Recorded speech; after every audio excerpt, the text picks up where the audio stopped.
Welcome, Internet, to the PixelPlay podcast, your weekly podcast where we get together to discuss all the news, rumors, and discussions going on in the video game world.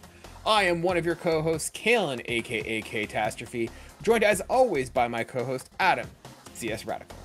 This week's episode, we're going to be talking about Star Wars getting 2 games every year for the foreseeable future, and whether or not there's too many licensed IP games coming out recently.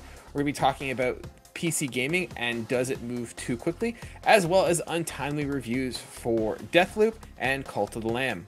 If you like that, you want to see more, you could always find our podcast wherever you get your podcast by searching for, obviously, PixelPlay Podcast, or you could also find us on YouTube and Spotify if you want to see our lovely faces as we do that.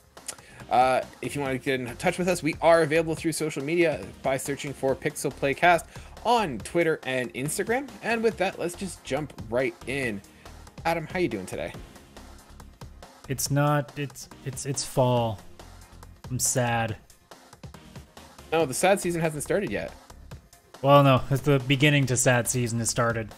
The journey to sad season has begun, which means it's going to go slowly, and then the first snowfall will hit, and I'll be like, oh. I want to bring up something funny right now. So every week I pull up, I typically try and find a game for trophy stumpers, and I'll look on like trophy list websites and stuff.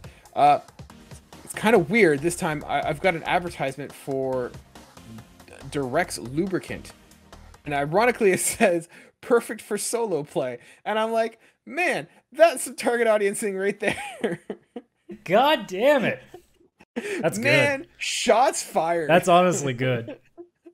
Like product placement at its finest right there. Sorry. Although in a weird way, it's like, wait a minute, it's a condom, but it says for great for solo play. What? No, they're advertising. They're advertising lube. Sorry.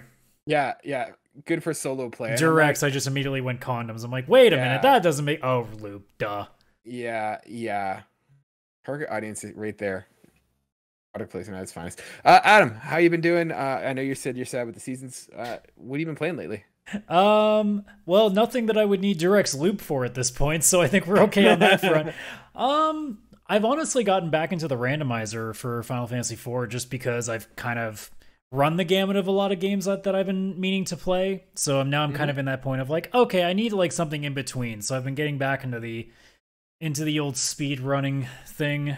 Actually, ironically enough, literally as we're talking, the first major like race in our like community's ladder system is going on, so that's getting back to normal again. So it's something I'll be dipping my toes in. I actually streamed on my channel for the first time in like I don't even know how long, and it was an absolute shit show because when you work with a randomizer, sometimes it likes to have some jokes, and it certainly gave a few jokes. So it's always good. It's good for you, the viewer. Generally, as the runner, if the seed has jokes, it's bad for me and good for you to watch. Which is why normally when it's tournament time, I commentate, because if it goes bad, it's good for me and not for the people running it on the screen. But hey. That's awesome. Yeah, I know you've been doing that for a while. It seems like it's getting some steam. I'm in a similar boat. I'm kind of in between games. I finished Cult of the Lamb. The New World Order has been brought in. So, yay. I've got the review coming up in a bit. And I was just kind of going back and forth between what I wanted to play. And I tried playing Sifu. I don't think we're going to finish that one. Not that it's a bad game or anything, but it is not for me at all. Extremely difficult, and I am playing on that easy mode that they have, but it is... I am not a fighting game person. It is quite tough, and like I always struggle with like combo moves and doing that. Like I don't know like the timing of it. I suck at fighting games, and Sifu is not the game if you suck at fighting games. If you're into fighting games and you want it, it's a great game. Like it's really cool level design and stuff, but I'm not going to do a full review. But yeah, if you like fighting games, you like hard games, this is definitely one to check out. If that sounds terrible to you, don't go for Sifu. It is not for you. Yeah, it's definitely a game that it's like, hey, if they put it on also, hi Xbox notification that probably just made a noise here on the podcast. Thank you for that. It's trying to say, look, we got games that you could be playing right now. We heard you looking for games. But yeah, like I guest Xbox notification. I can imagine with Sifu though that if it's like say a free on extra, or if it's even like a game or not a games with gold, Xbox would never put something like of that value on games with gold these days. But if it was on like the PlayStation Plus, essential for that month. I'd probably take a look at it. I get the feeling too that it's a game that I probably wouldn't stick with. But hey, like it's always something worth trying out. Like since Xbox just decided to show its face for half a second there. I did try out Metal Hellsinger, which is just debuted on Game Pass, which was, I guess the best way of saying it's like Doom meets Crypt of the Necrodancer. So it's like a rhythm-based first-person shooter where like you do more damage if you're shooting and swinging your sword to the beat, and it's like this heavy metal soundtrack that has like, I think for the most part it has like a specific band that they use for the backing music, and then they'll bring in singers from different bands to actually do the vocals, because if you get a certain multiplier, the vocals kick in, so that way you know how good you're doing, because like as you get a bigger and bigger multiplier, I think up to I think it's 16 times, it'll go from like, you get like a low bed track, then you start hearing more of the melody, then the beat picks up, and then eventually you get the singing in there, and it just gets really, really, really intense. And I played the first 2 levels of it so far, and I like it a lot, but that game is not good on the eyes. Like, and I don't mean because it's ugly. I mean because it is, like, I legitimately get sick, like, playing that game. This game looks awesome. It's very fun, but I think that's my one thing is, like, there's so much going on and you're moving so quickly to try to get around. I think it actually kind of just screwed with my eyes, so I don't think I can play that for a massive amount. But like the soundtrack is fantastic and the aesthetic is great, and actually the gameplay for the most part, I wish they would, like, because I'm playing on the easiest mode, and I think in some ways it's still a little too challenging with some of this. Like some of the bosses can get a little bit weird with the arenas that they kind of put you in. I guess it could still just be a matter of I'm still kind of learning the system. Also, me and Doom games don't get along nearly as much because I'm not as frantic and fast with these games, so maybe that's part of the problem. But like the bit that I've played so far, like despite some of the little complaints that I have here and there of it, I love it. And it's the kind of game that I wish that, I could play a little bit more without my eyes going, hey, can we take like a break for today? Thank you. while my retinas try to keep up with that. Awesome. There's a demo for this game? If there is, I wouldn't be surprised. It's definitely worth taking a crack at, though. I'm downloading this. I mean, especially for Game Pass, I can't complain at all. I am so downloading this to check it out. Because it seems like it's Doom 2016. Yeah, it's like it's taking Doom into like a lot of the old like your painkillers and like your Serious Sams, and it's just basically putting it into a rhythm game. Love it. So yeah, that's the only other thing that I've really been doing. There's another game called Fuga Melodies of Steel that looks a lot like Advance Wars that I really want to take a shot at, but I haven't gotten around to that yet. So there's definitely a couple of things that I'm gonna probably take a peek at. There's also what was the game that PlayStation actually put out? Chicory, I think, A Colorful Tale, I think it's called. Oh yeah. I do want to check out as well. So there's a few things here and there, but it's also that same case that I run into every once in a while where it's like I have all these things I could play, but do I want to right now? Yeah, I'm right now booting back up Lego Star Wars and getting back into that. Sometimes you just need that rehab game, I feel like after playing, I mean, not Cult of the Lamb, but playing like Elden Ring and trying Sifu and just those brutally hard games, I'm like, no, I need to take a break, and I think that's going to be Star Wars and get that finished. Yeah, there's not really many other games that are approachable, and hey, that's a great segue. Oh, I was going to say, you want to talk about some Star Wars games? Let's talk about the news coming out of Disney. So essentially, Disney is saying that they want to work to have a new Star Wars game every 6 months. I'm not going to go into the whole article, but this is coming from Insider Gaming. And basically, Star Wars wants one major AAA title and one smaller game every fiscal year. So right now we have Amy Headache's game announced. We have an untitled FPS by Respawn. We have a Ubisoft open world game. We have Star Wars Eclipse by Quantum Dream. We have Knights of the Old Republic remake, which is probably isn't coming now. Who knows where it's going on, from Saber Interactive. The sequel to Jedi Fallen Order from Respawn as well. Star Wars Hunters by Zynga, and an untitled Star Wars strategy game by Respawn Entertainment. So Adam, my first question to you is this a bad idea? Are we gonna get too much Star Wars going one every 6 months? I mean, admittedly, as someone who has really fallen out of Star Wars in the last like decade, especially, for me, it's probably going to get that way. It really depends though on what the games are. I think largely because we've had this conversation too when it came to like all the Marvel games that we were starting to see suddenly. I think it really depends on what those games are. If there's different genres, if there's, them saying like, oh, one AAA, one like smaller title, I think there's ways to not make it too overbearing, but then again, it also will depend on the quality as well. Cause like, Yeah. I mean, we were all excited for the Knights of the Old Republic remake, and it seems like that's in a very weird predicament, so that's not great. Ubisoft's getting an open world game. I don't have a lot of good things to say about Ubisoft open world games as of late, so that's not helping.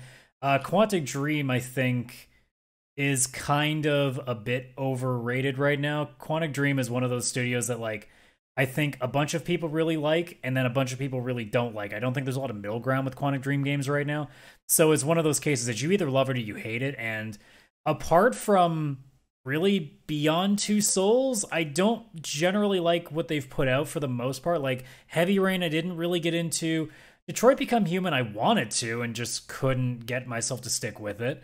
So I don't really have a great history with them. Respawn, I think, is interesting because those are the Titanfall guys. I think they can make something really cool with, say, like Republic Commando level stuff. Or even things with like vehicles. Like you could have they could probably do a Battlefield game or a Battlefront game better than DICE ever would, but they would never dare let Respawn take that away from DICE. So that's not going to happen. So Respawn will probably just give us some good like Republic Commando or maybe like. No, I don't even think they do like an X-Wing game or anything like that because Squadrons already had happened. So yeah, I mean, it really depends on what the game is and who's doing it. I think that's the big thing because it's not like it's one studio doing it consistently.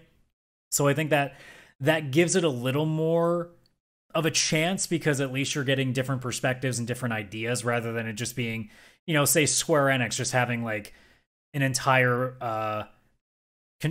control over a single license, or Ubisoft or Activision or just anybody having like full control over these games like EA did recently for quite a bit with Star Wars, and honestly didn't do a lot of good with it, I don't think. So I think like with a lot of similar things we've had in terms of like movie tie-ins, Marvel as of recently, and even just like all the anime games that you'll see left and right, like Dragon Ball and all those things, I think it really is just a case-by-case basis, and it depends on what specifically it is. I think even just mentioning Dragon Ball Z, a lot of those games can feel pretty samey because they're usually made to be the same thing. But then a game like Dragon Ball Fighters comes out, made by Arc Systems Works, which are the team that did Guilty Gear, Blaze Blue, the recent Grand Blue Fantasy Versus, and they are able to do a good job of it because it's coming at it from a different company with a different perspective rather than just being, okay, we just need to make a game where you do the Kamehameha over and over and over again just to be like really cool and quote like every quote in the series all combined. So yeah, I mean that was a lot of spiel there, but that's where I'm at personally. See, I am a huge Star Wars fan, and I've been all my life. But for me, I look at this and it's kind of concerning. Like I worry that this is going to dilute the Star Wars franchise, and that we're gonna get a new Star Wars game every 6 months. And even if you're not interested in those smaller games, you're still getting a brand new Star Wars title, AAA Star Wars title theoretically every year. And I just worry it's going to start becoming like a Call of Duty thing where it's just like, okay, what's going to be the new game? I mean, we see it with Assassin's Creed, we see it with Call of Duty. Like these annual sort of releases aren't productive. And even if you're saying, well, hey, Kaylan, these are all different studios doing it, like it's not that much variety. Like there are 8 games listed, 3 of them are from Respawn, one of them is from Zynga, one is from Ubisoft, one is from Quantic Dream. Like there's only so many studios, and if you look at having every, like, let's say a 12-month turnaround time, you're going to need to have at least 3 studios working on AAA games at any given time to account for the time it takes to build a game theoretically. And so the question is does it become just a rush to build them and they start losing quality? Are we just kind of going through the thing of just checking a box to say, hey, we want to make sure that we get the game done, and so it takes, we just rush it out. There's no real sort of passion about it. Like Jedi Fallen Order is fantastic. Star Wars Squadrons was great, but like they're neat concepts, but I can't see people wanting to have a new Star Wars game every year. I could see that people getting burnt out on the IP, and I could just see, publishers getting or developers getting burnt out in terms of making the same thing over and over.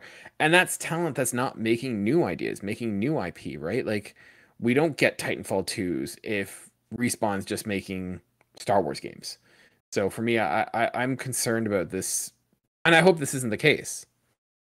But I'm concerned about what's going to happen with having new Star Wars games every 6 months. Yeah, I mean, we do fall into the conversation that we've talked about many times on the show about, the fact that not a lot of new IPs are ever getting made these days, or at least it feels that way. It feels like the indie side of the industry is the one that really is coming up with a lot of the new ideas that AAA just attaches to whatever franchise that's been 20 years old and just try to keep it afloat. Or, like everybody is, making their version of Fortnite. Everybody's making their version of Overwatch. Everybody's making their version of, or a version of Dark Souls. Like, it seems like everything's getting its own thing that's just basically copy and pasting what's already been done before. And in the case of a lot of these franchises that we're seeing getting redone over and over again, it feels like a lot of what the industry is coming out with right now. And I think it's a bit of both. I think there's honestly a lot more interesting new ideas than people think there are, but because the marketing monster that is, the biggest companies in the industry just slam you over and over again with the things that they're doing, I think there is still a lot out there, but there is also still, I agree, a problem in that a lot of the industry is feeling like it's all the same 5 things, whether that's genres, whether that's franchises. Like we talked about Nintendo recently, where it's like, guys, come out with something different. Stop just showing us that your console is a Mario Zelda console. Come on. And at the same time, there are even other franchises within Nintendo that they could be bringing back, and they don't. So it really is a mixture of both. Like, I keep going back to Square Enix, keep making the complaint. Instead of, attaching Final Fantasy to everything, make a goddamn Chrono game. You haven't done that since the PlayStation 1. Why aren't we doing that? In the same light, right now, Disney is abusing what they have that's running so well because Star Wars is doing so well financially. Marvel is doing so well financially. So for every, one of those, Disney is doing other things on the side. Like, obviously, it's not like all they're doing is making Star Wars and Marvel movies. Obviously, they have all their other side projects that they're doing. But at times, it does feel like that's all that's really out there in the market. Yeah, and this is going to lead into my second question, which you kind of brought up, is Disney, I find, is kind of pushing their marketing, like their IPs out too much. And I just worry that once again, we're going to start seeing a situation that we saw maybe 10 years ago, maybe a little bit less, of just a ton of licensed IP games and most of it being garbage, right? I mean, Spider-Man wasn't successful because it was Spider-Man. Spider-Man was successful because it was a unique game that was from I mean, and this is going to sound kind of silly to say, but like a superhero that we don't see very often. I think the last one we saw was in like 2010-ish. And so like, it's refreshing when we get those, but if we're getting a new Marvel game every year, if we're getting a new Star Wars game every year, they become formulaic, they become stagnant, and it becomes just tiresome. And my concern is that, one, it just dilutes the IPs that they're from, because they're great IPs, and it just also, we get less interesting games. We have fewer developers working on interesting games because they're just tied making these. And so I feel Disney is a huge culprit of this in terms of just milking its franchises. And I see it and I worry that eventually it's going to crash, and then it's going to hurt these IPs that people really love. And I don't want to see that. Like, I don't want to see what happened to LucasArts games again, where it gets shut down, and projects that had potential, like Star Wars 1313, get lost because they get shuffled in with all the shovelware garbage that you had with things like Battlefront 2. So I want to see less licensed IP. And I mean, I know this is not just a Disney issue. Like, we have IO Interactive making a James Bond game. Xbox is making Indiana Jones game. Those feel at least a little more unique though, because there aren't like 1,000 of them, or they haven't been like but I'd like to see new. I like seeing fresh. Like, I look at the PlayStation 4 generation is one of the best generations for that, and like the late PS3, because like in that period from PlayStation, like we've got so many franchises that are now iconic. You've got Horizon, you've got Ghost of Tsushima, you've got Uncharted, you've got Last of Us. Like tons of new IPs came out. Death Stranding came out in that period. Like get those franchises. Those wouldn't have been a thing if those companies were spent just doing licensed games. Well, we are also talking about Disney, who literally is only there to make that money grow and grow and grow and just buy the entire planet until there's nothing left.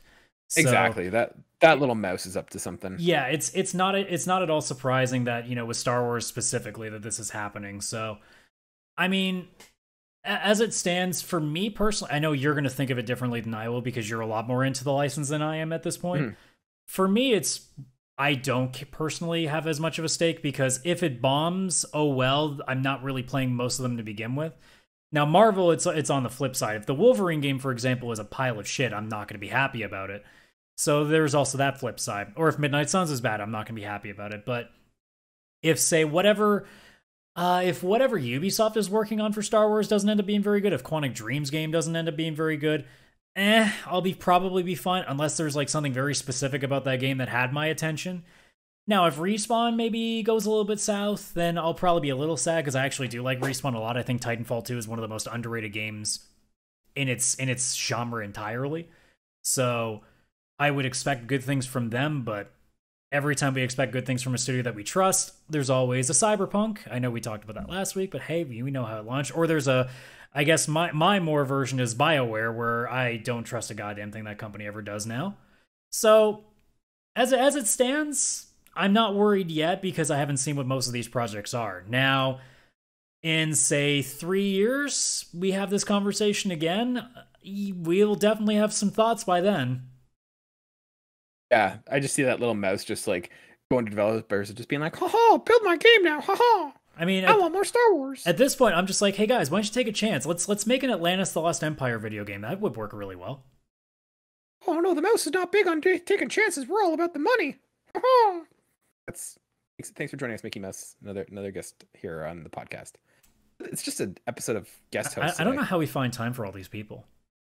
I'm just surprised that he was able to come on this episode. You know, he's got a busy schedule. Yeah, that was Mickey Mouse. That was your guest of the show, sponsored by Loop.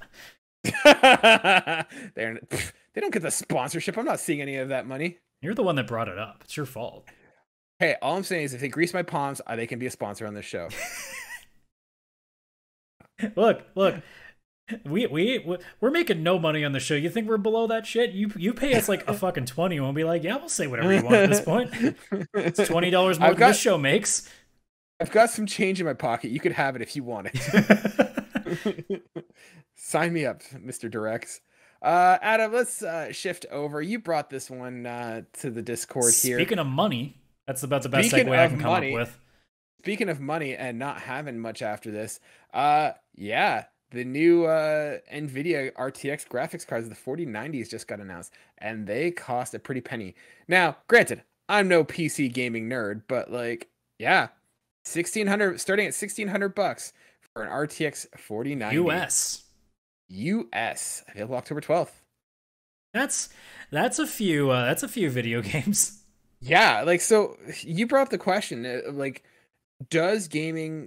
does PC gaming move too quickly? What are your thoughts on that? Well, because we just had the 3090s, like literally the same month 2 years ago.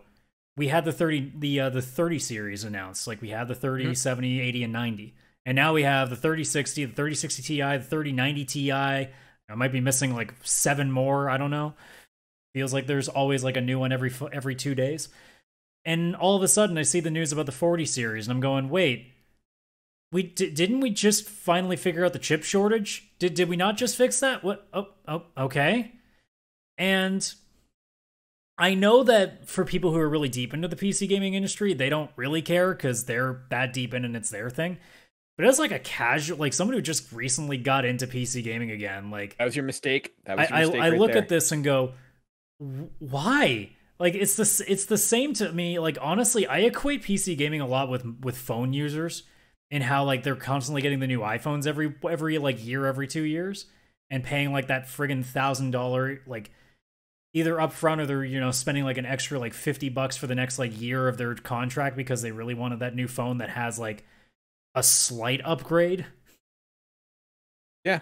Now, granted, the 40 series compared to the 30 series, it's quite the upgrade. I'm not gonna sit here and say it's not gonna be worth the money you spend on it, but I'm also sitting here being like, you know, even the console generations, when they have these new consoles, usually at least take a couple more years. Usually it's like halfway into the life cycle. I mean, my thought process is I think this is ridiculous. I am not a PC gamer. I was at one point, but I just don't see the appeal. Like, granted, this is what you're in. If you're in the PC gaming market, this is what you're here for. You're here for cutting edge, and that cutting edge comes with a cost. The beauty and the thing that I like about console gaming is, hey, every 6 to 8 years, I have to get a new console, and then I see drastic upgrades. Is everyone going to drop their 3080s, 3090s for this? No. This is for someone who's been sitting on the edge of the market for maybe a while, and they're like, hey, I'm finally going to upgrade. I don't think you upgrade your graphics card every single time a new one comes out. This is not the equivalent of a console launch. This is just a constant wave, and you choose when you want to jump in and out of it. So, sorry, someone's ringing at my door. Yeah, so this is for like people who want to jump in and who want to jump in at any time for graphics cards. But I don't get the appeal. Like, I get that you get, sharper frame rates, you get mods, all that crap. But like the constant managing of equipment, the constant having to like upgrade things, like this is why I like console gaming. It is predictable, it is easy, it is simple. I think this is ridiculous, but this is exactly what PC gaming is all about. You want cutting edge, you pay for cutting edge. I'm curious to see how much this uptakes though. Yeah, I mean, this is definitely very much a game in similar ways of like how mobile gaming just goes after its clientele that's going to spend hundreds upon thousands of dollars. Whereas that's PC gaming. It's always going to be those people that feel like they have to have the best rig. They feel like they have to have the biggest thing so they can show that off. It's almost like a status thing because, I don't frequent a lot of these communities, but I've heard a lot of stories about how the PC generation has quite a few people within the ranks that are very much almost like the rich elite of the gaming world when it comes to, looking down on the poor peasant console nerds over here. That's me. Yeah, they're out there just building their computers with their huge liquid-cooled computers built out of the toilet reservoir tank things. Like, they're just basically, no one in PC gaming is actually gaming. Everyone's just building their PCs and putting RGB lighting and just liquid cooling it, and that's basically what they do. And then they end up, and then they pay the $5,000 it takes for this rig, and then they end up playing like Minecraft. Stardew Valley. They're playing Stardew Valley on it with RTX with playing like Fortnite ray tracing. They're playing Stardew Valley with ray tracing on. I don't know how that works, but that's what they're doing. But like a lot of the time, because don't get me wrong, like I've seen some of these big rigs. If there's ever a contest where you could win one of these things, of course I enter and just think of what I would do with that kind of an awesome system. But at the same time, you look at the price tag and go, oh wait, that's a really stupidly high purchase. Now, granted, if a lot of these people that are buying these things are making, I don't know, like at least double what I make in a year, okay, fine, do you, I guess. But in my case, I don't know, a few grand on something that, sure, I will use very consistently because I do spend a lot of time at my desk. At the same time, you're also going, I'm not always going to be playing games that are going to effectively use this equipment. Yeah. I think we're looking at the wrong way, though. We're looking at this strictly as a computer. I think we're getting to the point with PC gaming that you're actually doubling up that it is a PC gamer and it's a furnace to warm your house with how much heat it gives off. Also, so you're saving money. Well, yeah, point. if you're mining for Bitcoin as well, you're really gonna get those heating bills going. No one's mining for Bitcoins anymore. That's done. That's collapsed. Right? It's what is it? Dogecoin these days? Yeah, I think that's what everyone's doing. Or did we figure out how to mine for NFTs yet?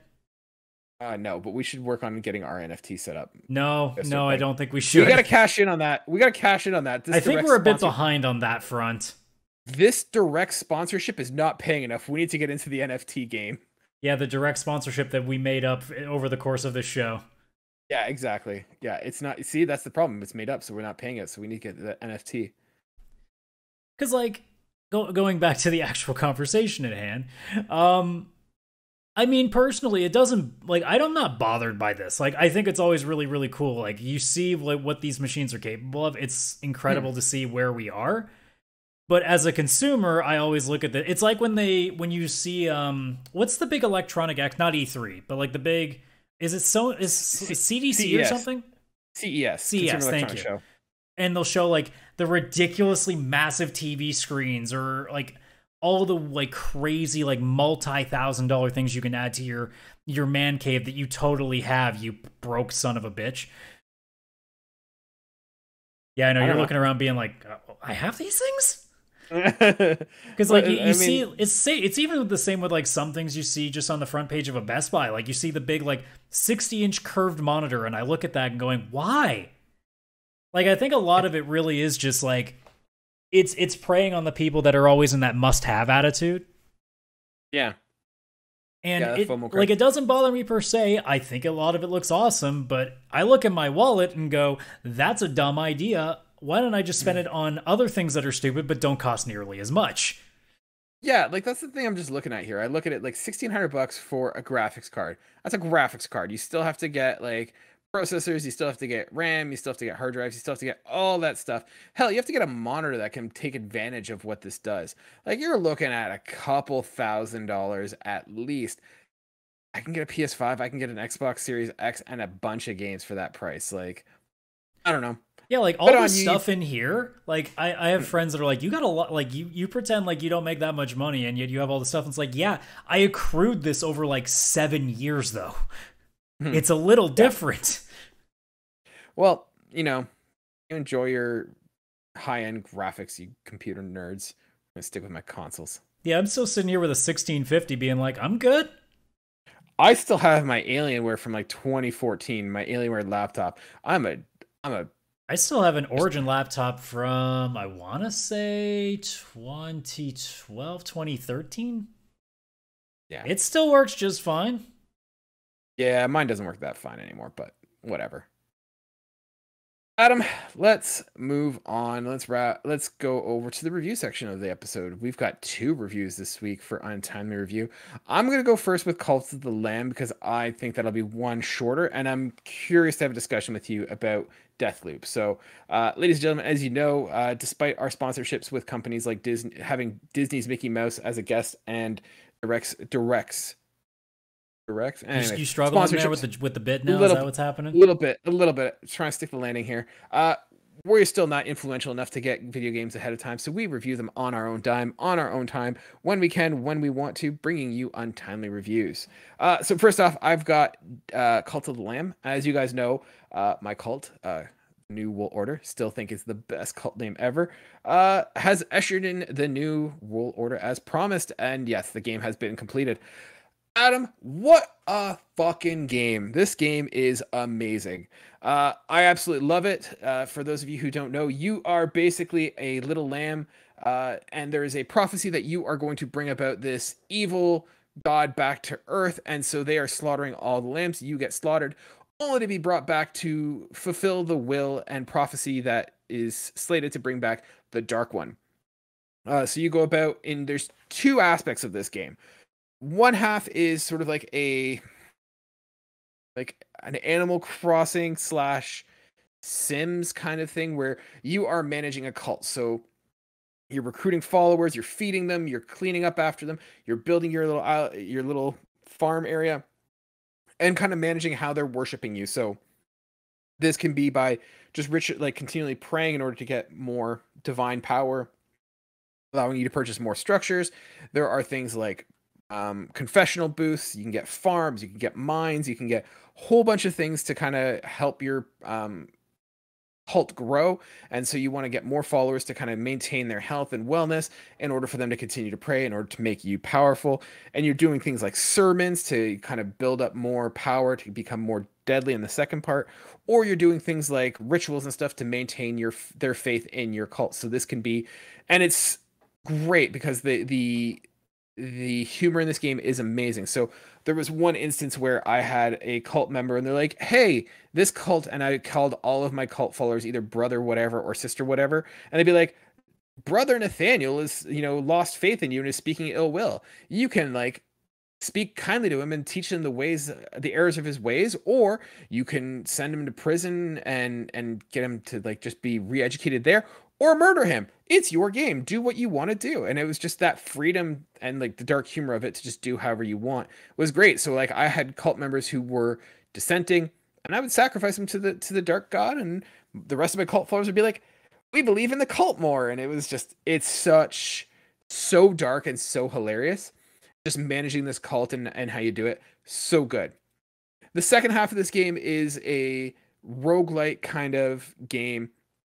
There are 4 main bosses. You go through each one, going through different levels, randomly selected, randomly chosen to get to the end boss, kill him, and you have to do it. Each level you have to beat 4 times, the 4th one being with the final boss there. So you're kind of going through and collecting resources as you go through. The combat's great. It's not super challenging. I generally didn't have a problem with it. The only gripe I had is, one, it gets a little chaotic when you have a lot of characters running around on the screen. And the second part is you don't necessarily get to choose the weapons that you use. So there's a bit of random generation in terms of weapons. So you can have something like a big, heavy, colossal hammer that does lots of damage but is very slow. You can have axes, which were my favorite weapon, or daggers, which are like kind of weak and but like can do damage over a long period of time. So the randomness isn't kind of great in terms of you don't always get to choose which weapons you have. There is some options for switching that out throughout the game or throughout each level, but it was a bit of a deterrence. Performance-wise, game ran, I'd say about 80% of the time. I had a couple times where it was glitching out or having some bugs. I had to cancel some stuff out.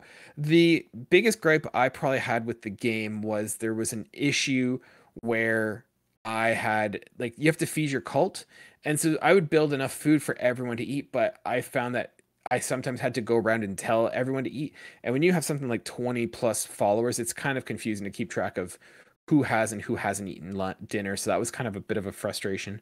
And I had a couple moments where I was able to cheese the game because I'd get knocked out of the screen and was able to attack the boss. Or, I at one point had a character where I died, came back to life, but I guess it didn't register my hitbox. And so I was able to kind of just cheese the final boss. And so worked out in my favor, but if that's something that bugs you, yeah. Graphically, the game is awesome. It looks basically, if you ever remember the Happy Tree Friends cartoon it basically looks like that, but with the darkness of a cult and sacrifices and Cthulhu and all that fun stuff. And then gameplay, this game has an awesome soundtrack. Really enjoyed it. Sound effects were great. I totally recommend this game. This game is one of the best games I've played this year. Highly recommend it for anyone who is interested. Cult of the Lamb, check it out. Such a good game. It definitely has like the vibes of like sort of, I guess, like an Adult Swim-esque kind of property to it. It definitely feels like a bridge between like, what you would see in like Cartoon Network on the late nights, or like going on like, I guess like what a lot of like sort of adult cartoon shows are. There's another one that I'm have in my head that I'm thinking of, and I just can't think of the name. It was like a fairy tale thing where it was like a bunch of... Are you talking about that Netflix show? No, this is not. This is something that was on like just regular old TV back in the day. This is like 2010s, like maybe early 2010s.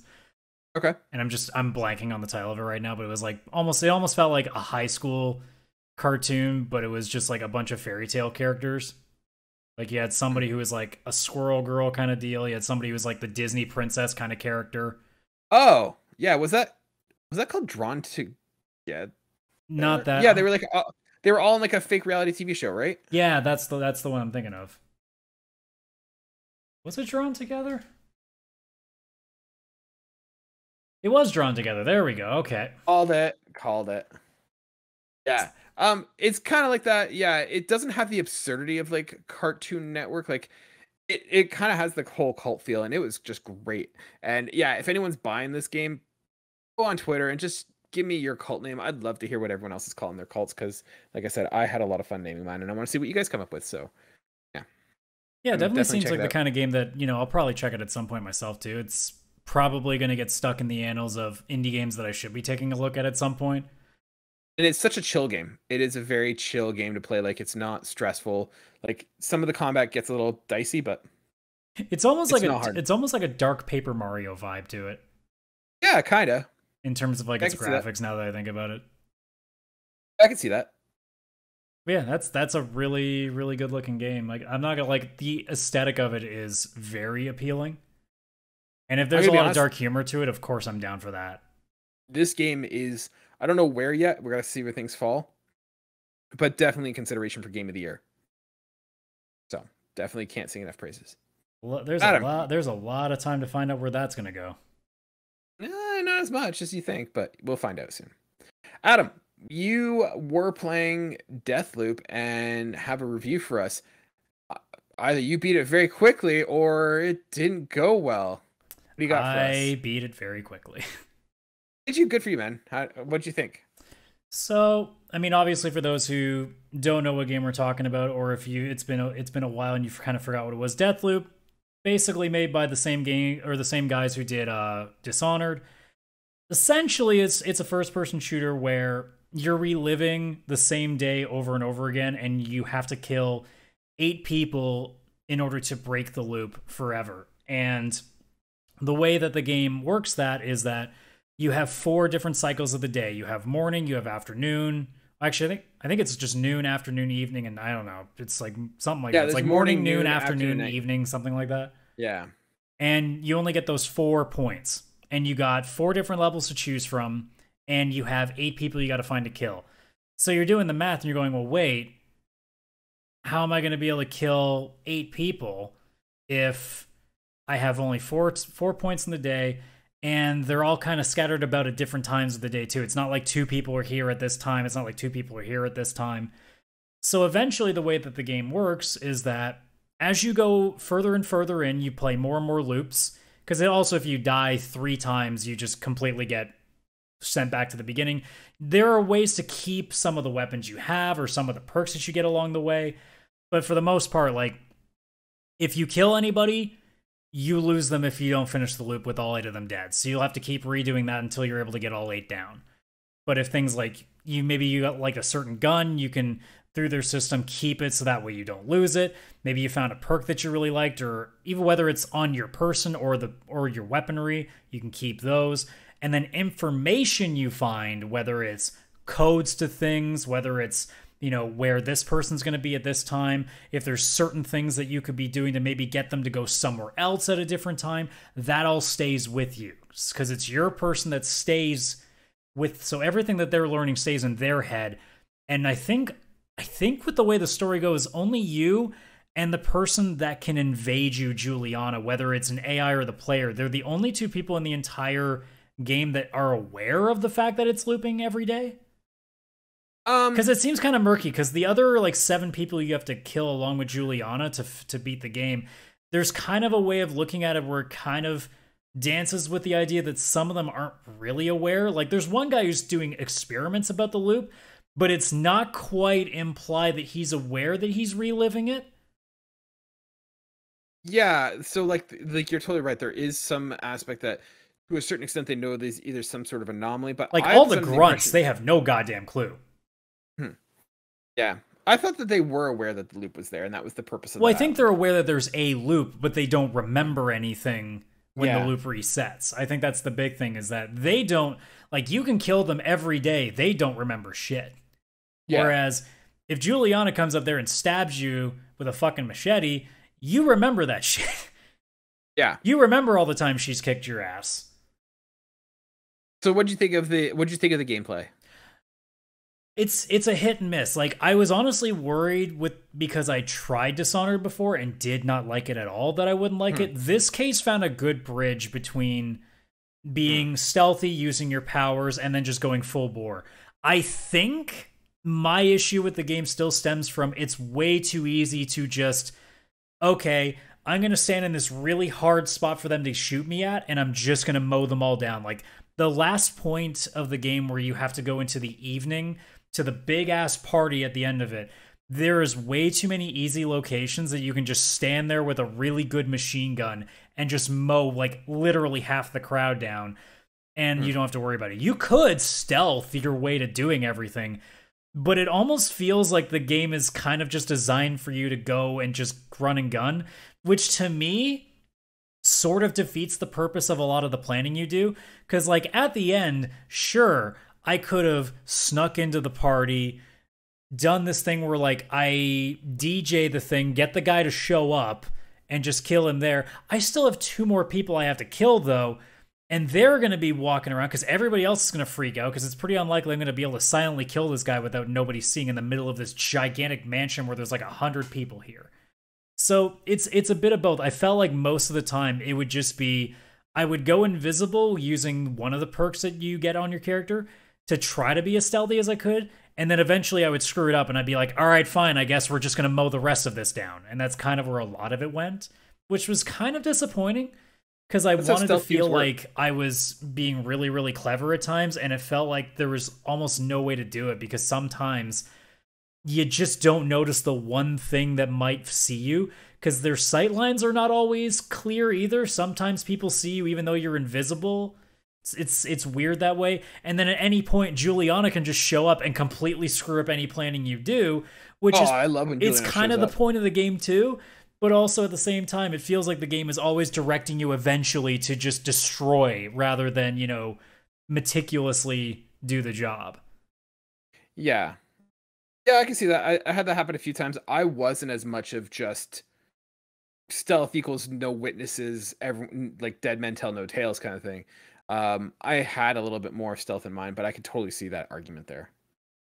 Yeah, like I don't have too many issues in terms of like how that was done because it's still fun. Like being able to just walk around with this friggin'. By the way, were there orange level weapons when you played Deathloop? Or was it just purples was like the highest? Because I know they added some stuff in DLC because there was a laser that they recently added. Yeah, we didn't have the laser gun or anything. I think purple was the highest. Okay, so I definitely got a little bit more of an advantage too because there were some really good weapons. Like there's that laser is honestly, even though it's this obnoxiously bright orange laser that shoots across, no one notices. It almost is treated like a stealth weapon, so it ends up just being like a really, really powerful stealth weapon. There's a pretty decent sniper rifle that I was very, very upset that you couldn't put a silencer on it. I was very cross with that. There were a couple of like pistols that also doubled as SMGs. There's probably there was a shotgun that also can double as sort of a rifle. Like there were a few interesting ones. For the most part, it was the laser and the sniper, and then eventually became the laser, the nail gun that was for stealth purposes. Early on, the like I guess like it's almost like a silenced pistol, but it shoots nails instead of bullets with the silencer. And then I had a really good machine gun that I would just use for basically when shit goes south and I go, okay, I need something that can take like 20 people down. So this is what that gun's for. Yeah, I think my loadout was I had like a little SMG, like the little, you know what I'm talking about, right? Like it almost looked like a little Uzi kind of thing. Mm-hmm. I had that with a silencer on it. I had a shotgun, and then I had like the big cranking out machine gun, and that was my kit. Yeah, I definitely got to go a little more crazy with mine because of the extra weapons that I guess they've put into the game recently. My biggest complaint is that I don't think the powers are equal at all. Oh god, no. Depending on your play style, there's no point to like half of the powers you get. I really only used Aether and Shift. I could have used I can't think of what the one that's called that links people together. So if you kill one, I use that. I use that all the time. I found that it was just easier for me to use Aether if I just wanted to silently go and take out a couple of people and then just disappear. And then Shift was just to make my mobility even quicker so I could jump gaps that I normally wouldn't. Yeah, so I used the one, I think it was Blink, where you could like go from like one spot to the other. Like yeah, that's Shift, because Blink. I think Blink is what it was called in Dishonored. Yeah, I used Shift, and then I used the one where you'd link up people. So I would sometimes link up like primary targets to that. And I upgraded it so much that I eventually got to the point where I could like take out 4 or 5 guys all at once with just, so I'd have like the little SMG with the silencer on it, link up 4 or 5, sneak up behind the one guy, and just pop them right in the back of the head, and then all 5 of them got wiped out. Yeah. So it's interesting that you say that, because like we have, obviously Shift is the best one. Was Shift standard, or did you have to like? I think Shift's the first thing you were given. But you need to keep it in the slot. I may be crazy in that, but I'm pretty sure it's the first thing I saw. But it does take a slot when you use it, right? Like you only get 2 slots, and it takes one of the 2 slots. You only get 2 powers, and usually Yeah. shift and aether is what I ran around. So I would either go invisible or I would teleport. Yeah. So it's interesting that like we both used the shift, but we used the other one differently. So it's kind of interesting to see like they weren't all created equal. Granted, I know that there's some that were lesser than others, but for the most part, yeah. Yeah, I guess it really depends on your playstyle too. Like, I can imagine there being uses for the other ones, but like, there's one that, it just shoots people up in the air. I'm like, yeah, but that doesn't kill them, so it basically just alerts them more, and I'm like, that's kind of pointless for what I want to do. I use the force push a lot, especially like I use the force push to kind of knock people off of like cliffs and stuff. I wouldn't need to Especially do in the that because season I push. had a kick. That's true. Also, there's a perk you get later that if you shift while you go for a kick, it almost is like a massive Spartan kick. It just launches them. Yeah. So Adam, I originally when I reviewed the game, I put it as it ended up becoming my game of the year. Where does this game fall for you? It's somewhere in the range of like pretty good. Like, I'm sure if we do a list at the end of the year, it might be up there. It's probably going to finish in my top 5 unless I suddenly come across a lot of games in the last couple of months that might change that. But I'm pretty sure like this game will end up probably somewhere on the 4 or 5 slot, I would think. Maybe 3. I don't know if it would go higher than that, but obviously we'll know at the end of the year when I actually, look at everything that I played and went, oh yeah, I forgot I played that in February. That's right. So, There's always that thing. Overall, the gameplay was always fun. I never felt bored playing it. I just felt a little bit sad that there were things that I was just never using. So I felt like I was missing out on things. I also don't like the fact that while you get like bigger upgrades to your guns and stuff, that your melee and your grenade never changes. Like, there are certain things that don't evolve with you. So it's kind of weird. I feel like, including the hack-a-majig, like, you never get new powers. Like, if anything, all you get is you get a perk that it goes faster or it just has a bit better range. Like, that's about as good as you get. But, like, your melee isn't really going to change much apart from, like, you have a perk that you can damage a little bit more if you get them from behind. I don't even remember if there were any perks for grenades. I think there was one that maybe if you throw a grenade, it splits out into, like, smaller grenades. But, like, it's not like you could get a grenade that was all of a sudden, like, a purple version of that grenade that says, oh, this one comes with, like, frost damage or something, like, weird like that. Like, it felt like they would spend a little bit more time on certain things and then others they kind of left alone. Yeah, I felt some of the perks by the end were, like, a lot of them I didn't care about. Like, a lot of them were filler and waste of time But I mean, either that or is meant for a playstyle that you weren't playing. So, because that's the other thing too. There were a lot of things that, like, there's one perk that is really useful for one level. Like, there's a level where if you really want a nice sneaky way to get to the boss room, you need to go through gas, and there's a perk that lets you not only not even take damage from the gas. There's actually a level of the perk that you can heal from it. So I don't know how that works, but apparently inhaling noxious gas can let you get your health back. That's a thing, but. There are definitely uses for some things, and then others it's like, oh, I don't play this way, or I don't like this specific weapon type, so I'm not really going to be able to do much with that. Yeah. One question I had for you, because when I was playing the game, and it may have just been the way that I did the loop, there was an aspect where I needed to get a certain thing at a certain time 4 times, and I felt like I was burning through time and just kind of wasting it. Are you talking about all the stations that you had to open? Yes. You are able to do, I believe, you can do 3 in one day, but it's a very specific thing you have to do. I know you can do 2 in one day. Yeah. I forget what exactly I had to do, but I had to be at a certain place, one place at the same time, and I had to do 4 loops back to back, and it felt like it was just, that was the only aspect of the game that I didn't like, and it may have just been how I went through the loop.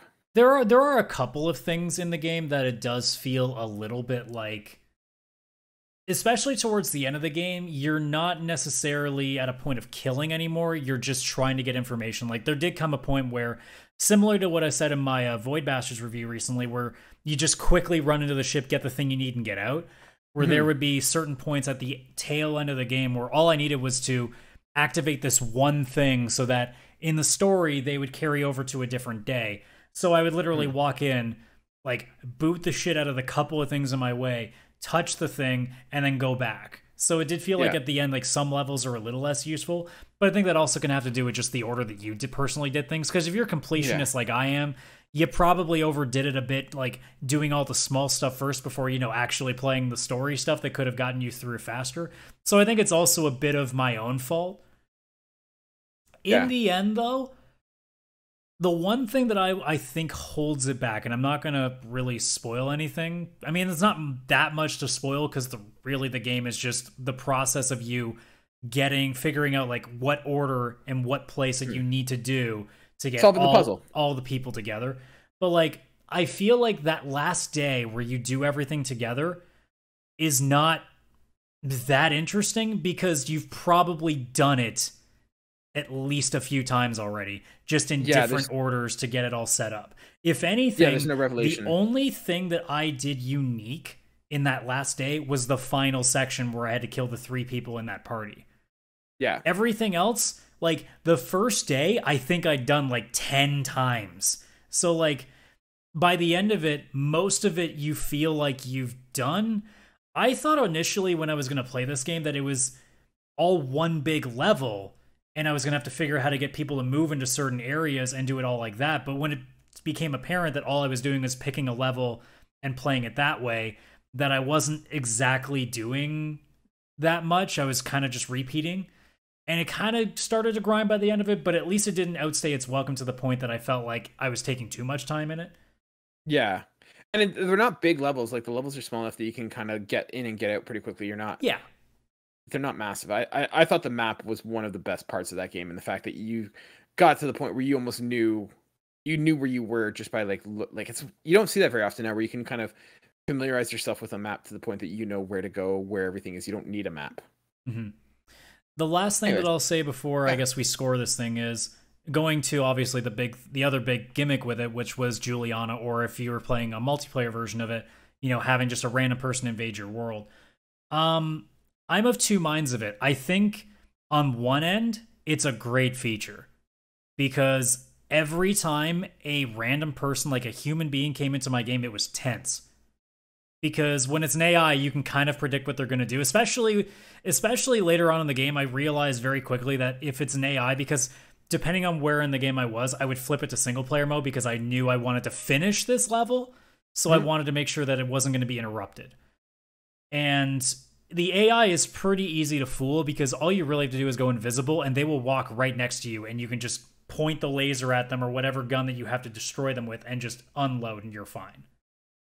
So I'm of two minds of that. I like the gimmick a lot, but I also think that it can be a little bit unfair in some ways too, because if you're in the early part of the game, if you get this game today and go and start playing it, and you get matched with a human being, very good chances are that they've played this game way more than you, so you're going in at a disadvantage. I think there should have been a way for them to start you out with an AI for a certain amount of time before they bring in human players, so that way you have a chance to kind of learn it. Because I think if you get matched up with someone, even though they don't have they won't have amazing weaponry the same way that you do by the end of the game, but it genuinely feels at times that you're going up against a master at the game. Because when I played the first couple of Julianas that I encountered, I did manage to go 2 for 3 and being able to kill them before they knocked me out of my loop. But almost every time, that first kill felt like bullshit because I didn't know what was happening at that point. And then eventually I'd be like, okay, I know there's a spot I can hide where if they're going to come and find me, I'm going to have the upper hand. Yeah. And I've had some friends say similar things where if they get invaded, all they do is really just go to a spot where you kind of have to climb up to get to, and they just stand there with a shotgun and wait. Yeah. So it feels like at times if I was doing it with just friends, if there was a lot of people that I could play with, I invaded a friend's world when he was playing and it was fun because I wasn't intending to ruin his loop, but I was intending to make it stressful. Yeah. He didn't know that, but I had fun kind of messing with him. And I think that can add to it. But I think on the flip side, in the same way that other games like Dark Souls can do it, there are a lot of people that are just going to grief you and completely ruin a run that you do. And that can kind of take you out of it too. Yeah. Adam, so that brings us to the question, what do you give this on a scale of 1 to 6? I would say it's a solid 5. Even with all the complaints that I have, like, I think that this game, and again, I will continuously eat crow because I thought this game was going to suck. And even though I have a lot of complaints about it, the honest factor is that I had a blast still playing it. You know, when things were going at its best, it was so much fun. You know, fighting specifically Wenji, the character who multiplies into like 10, 15 different forms of herself before you finally get the kill on her if you face her in her area, rather than you can pull her somewhere else and it's just her. Those fights are fun because they're chaotic, because you don't know how many of them there are in this area. So you just keep going, all right, I got you. Shit, she's not dead yet. Oh god, there's more of them. And it just it keeps adding on to stuff. And I think with they do, especially with the new DLC, they've added a few more weapons that make it a lot more fun. I think it gets a lot more goofy with things like that laser that they've added in. So I think there's a lot of nice changes to it as well. I think this is something that if they do a second one of this could be really good, because now they've gotten the proof of concept in and they could have some real fun with this. Yeah. Yeah, I totally agree with you. I'm around that same mark. I realized I also forgot to give a score for Cult of the Lamb. I'm also going to give it a 5. Amazing game with just a couple gripes here and there, but otherwise highly recommended. Yeah. Speaking of games, we've got one more to play here, Adam. Let's finish off the episode, as always, with our little game of Trophy Stumpers. If this is your first time listening to us, I give Adam 10 trophies or achievements, and he has 2 guesses to guess which game it's from as quickly as possible. Are you ready? Let's go. All right. Trophy number 1, Necromancer. All right, that's Vegas shit. All right, let's go. Number 2, Passed the Trial. Passed the Trial, okay. Number 3, Family Counselor. All right. Number 4, Ran the Gauntlet. I'm so... This one's going to be a little bit harder, I think, unless you throw one that really throws me into a certain direction, but okay, that's 4. Number 5, Friends with Benefits. See, I know that there's a game that I think I might have seen that achievement now, so now I'm worried that this is something that I have played. Oh, God. All right. Humpty Dumpty. Oh, boy. Okay. Number 7, Kingmaker.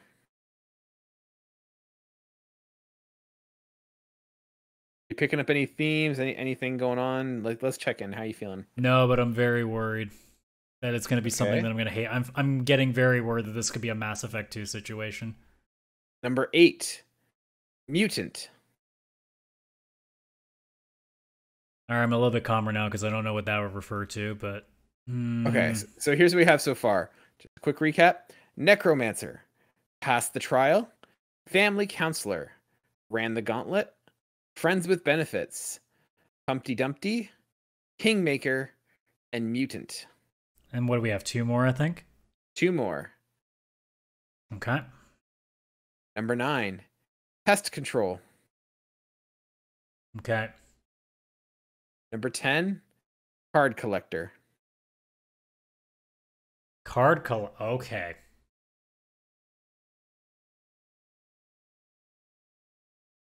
So once again, I'll read them reverse this time. Card Collector, Pest Control, Mutant, Kingmaker, Humpty Dumpty, Friends with Benefits, Ran the Gauntlet, Family Counselor, Passed the Trial, and Necromancer. I mean, now I'm just thinking of what games have card games. And I'm thinking Kingmaker 2. Was there a weapon that was... I'm just going to start with Witcher 3, because if Card Collectors, like, the only thing I'm thinking of that might be that is Gwent. And I'm trying to think of, like, wait, are there any other games... Okay, before I answer this, were there any other games that have card games within them that I can think of off the top of my head?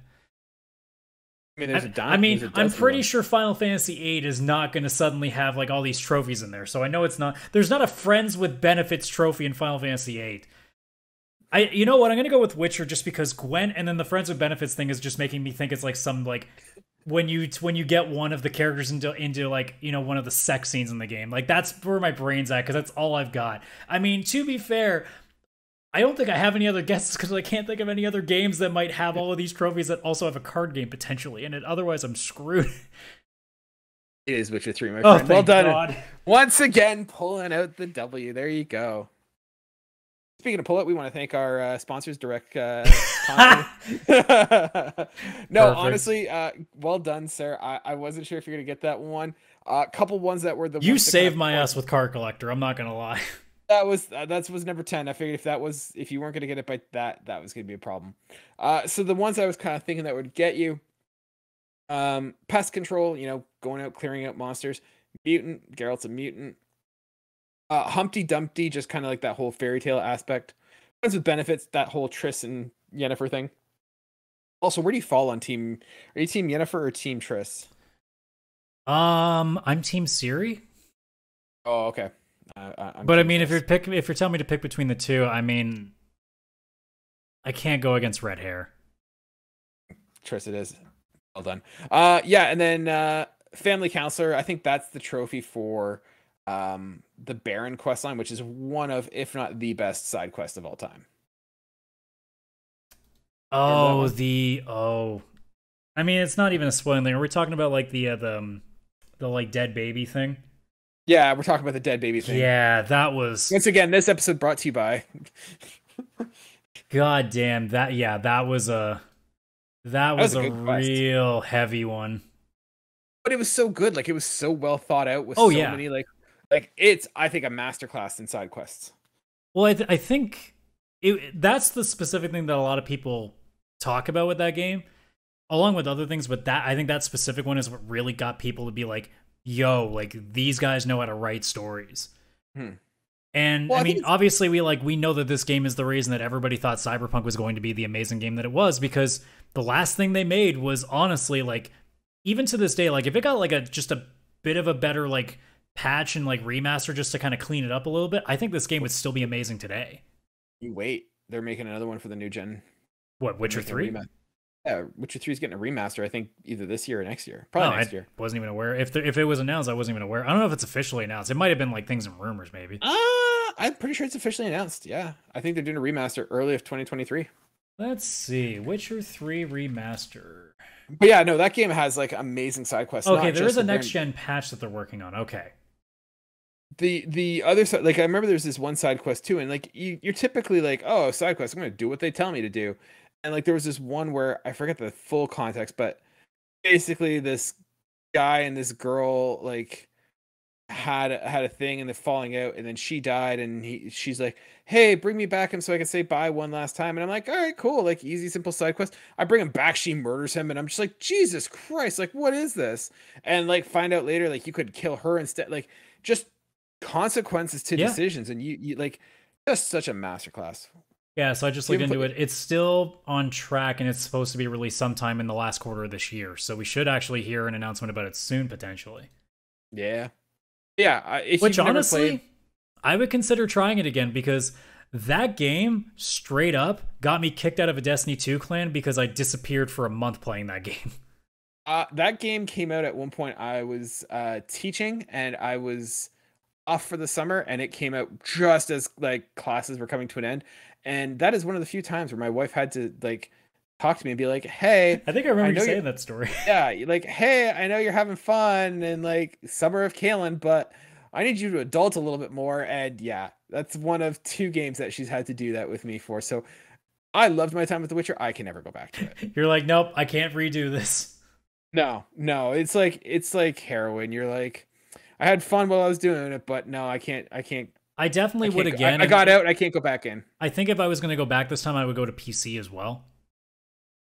See, that's what got me out of gaming, out of PC gaming, was The Witcher, because I had a friend who was able to provide me a code for free, and I'm like, sweet, free copy of The Witcher, and then I got it, and then I had to update drivers, and this wasn't working. I'm like, okay, I'm going to buy the game on console, and that's how I became a console gamer. There are just certain games that I think are really well done for modding, and this is one of those games that I'm like, yeah, you could do some fun stuff with mods in this game.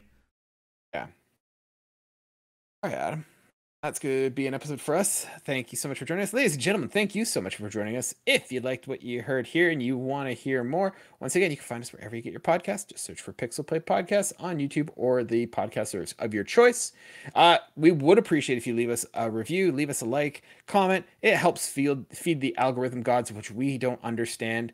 but it helps us out, and subscribing as well. If you want to send us suggestions for trophy stumpers or questions, feel free to do so by emailing us at pixelplaypodcast@gmail.com, or you can reach out to us on Twitter or Instagram by searching for PixelPlaycast. And we have a Discord with links in the description if you are watching on YouTube, or I believe they are on our podcast feed as well. We'd love to have you there with fellow listeners, and we can chat all the time, hang out. It's a fun time, but it would be better if you were there too.